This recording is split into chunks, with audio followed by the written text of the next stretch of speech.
last time tonight for our final act for the wonderful Mr. Nietszche.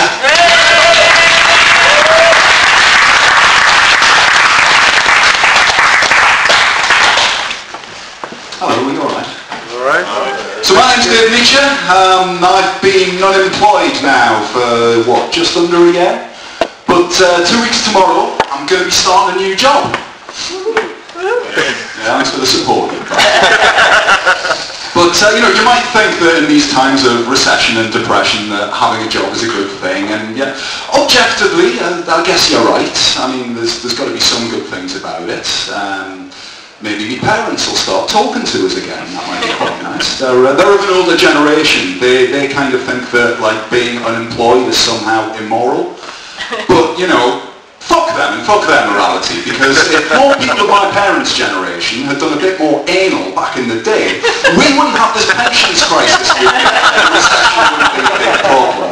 So, yeah, I mean, it's being employed again, it's going to be good, but being unemployed, that kind of had its perks. I mean, being unemployed can be a bit crushing, but being unemployed when your wife works full-time and you've got an Xbox, it's fucking great. I completed Fallout New Vegas last week and I got a bigger sense of achievement from that than I ever got from anything I've ever done in my life.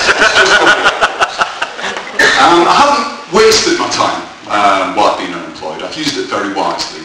As well as the Xbox, I've watched quite a lot of movies as well. The thing is, I'm a history buff. I love me history, and so I end up watching quite a lot of historical films, historical dramas. And well, the kind of person who sits there throughout a historical movie and goes, "Well, that never happened. He didn't do that. She certainly didn't do that." Jesus Christ, that's me, and I'm sorry for it, but when I'm watching movies like U-571, I feel entirely justified in it. I don't know if anyone's seen that movie, but what basically happens in it, some American sailors, they capture a German U-boat, they get the Enigma machine off of it, they crack the Enigma code, and they shorten the war by anything up to 12 months. Yeah! Lying bastards. That never happened.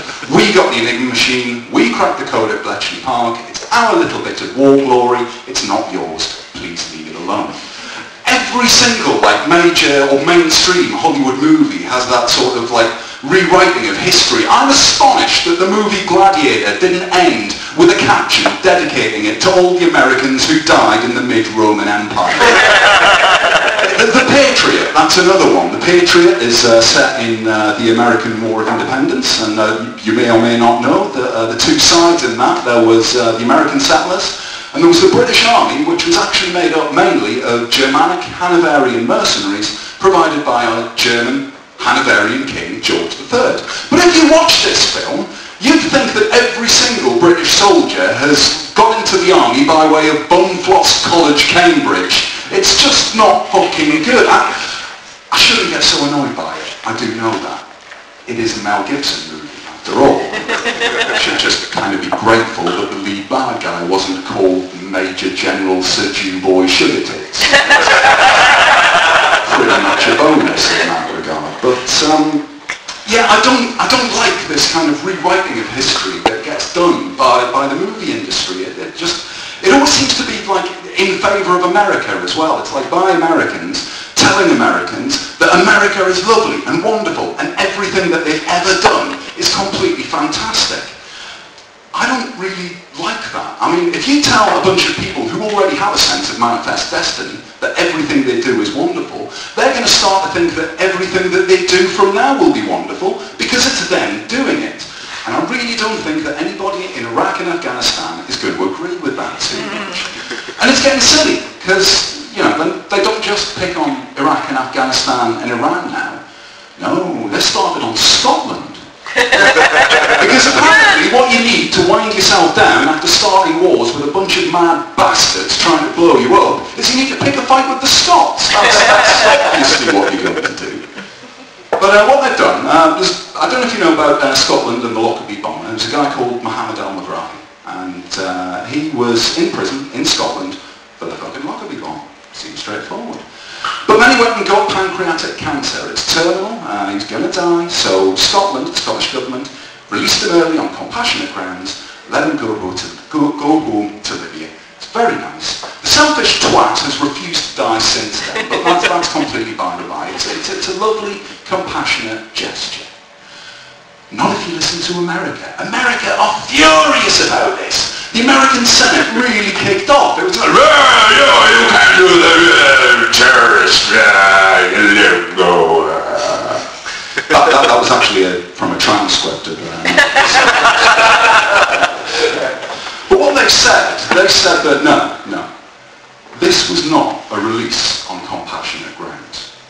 What's happened here is that the Scottish government wanted to cut a deal between BP and Libya for oil. And they, the American Senate, do not approve of dodgy backhanded deals in order to get oil. I mean, what, really? I mean, I don't know, it might have been for an oil deal, but getting told off by the American government for that's like Jordan telling you to put your tits away. I'm not the only one who got annoyed by this. The Catholic prelate of Scotland, he made a speech kind of in the aftermath of this. And what he said was that America needs to stop focusing so much on vengeance, kind of move towards forgiveness. Which is a very beautiful sentiment. Very beautiful. Can't help thinking maybe that as a senior Catholic clergyman, he's probably got one or two ulterior motives for wanting everyone to focus on forgiveness. Don't know what that could be, but at least he's trying. You know, the Pope as well, he's trying. Before Pope Benedict came over here, he made a lot of conciliatory statements. He said a lot of things that a lot of people were quite happy with. But then he also goes and ruins it by saying things like, the ordination of women priests is a grievous sin, on a par with clerical child abuse. Really, Benedict? Really? Popping a little white dog collar on a woman? That's actually as bad as bowing a boy? I mean, the whole child abuse scandal, that does leave me in a bit of an ethical dilemma, because obviously, you know, I want to share in the sense of moral outrage that the senior Catholic clergy have been engaged in an international conspiracy to conceal criminal activity. But on the other hand, I fucking hate kids. So, I'm not sure. I think maybe the good way that I can kind of square this with myself is I'm an existentialist. I believe that as an existentialist, people are the sum of their own experiences. That's kind of how it works. So, if you're going to hurt and abuse a kid, chances are that kid's going to grow up to hurt and abuse others. That's a terrible thing. So I think really, I wouldn't be quite so angry if they'd followed through and fucked those kids to death. Then we wouldn't have to worry about this in the future. That's the way it's an idiosyncratic view, I'll admit. But it works for me. Definitely gets me through. But they say a lot of things, the Catholic Church, any church, they say a lot of weird things, particularly about sex. Particularly about gay people. They really don't like... Where in the Bible does it say that being gay makes the weather bad? I have no idea where that's come from. Every time there's a typhoon, an earthquake, a hurricane, it was the gays' fault. When Carlisle got flooded a couple of years back, the Catholic Bishop of Carlisle said that it was entirely because of the homosexual lifestyle adopted by the people nearby. Have you ever fucking been to Carlisle? It is not a hotbed of Sodom. I know, I've looked.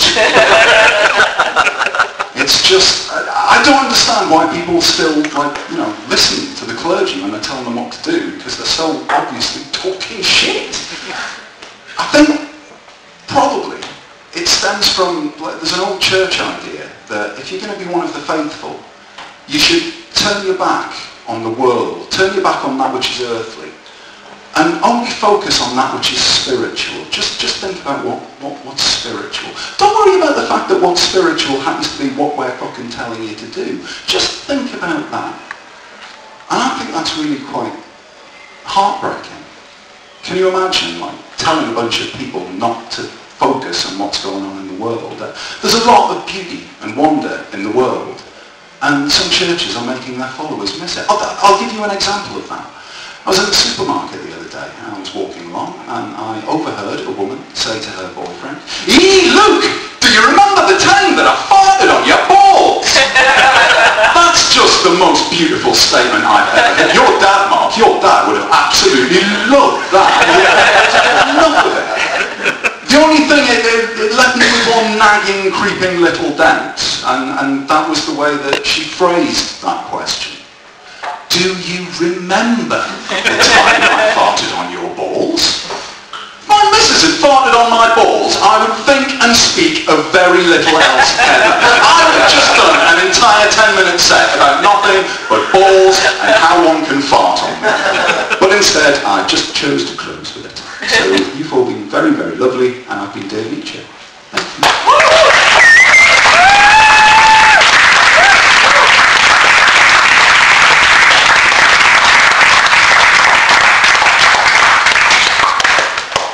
You do realise, dear, that everyone is going to go home now and Google extraterrestrials, don't you? Can't be the company when that word is gone.